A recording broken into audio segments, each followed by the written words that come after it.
Иероглиф жайлы қызықты факт. Мынаған қарайық. Мен қазір жазып жатқан бұл иероглиф бізде му деп оқылады, яғни ағаш, дерево деген мағынаны білдіреді.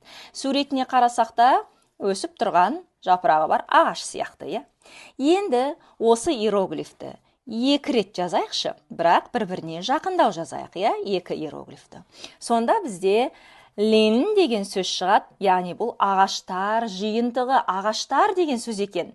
Лин екі ағаш, иә, өте қызық. Келесісін қарайық.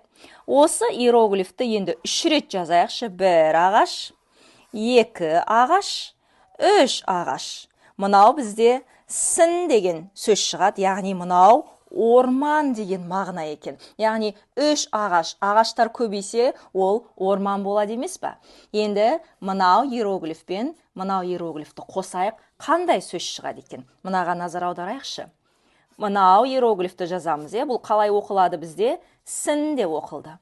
Енді ағаштар жиынтығы лин көрдік па? Екі иероглиф қосылып сын лин деген сөзді берді, бізде ну орман деген мағына екен. Иероглиф жаттау негізінен өте оңай.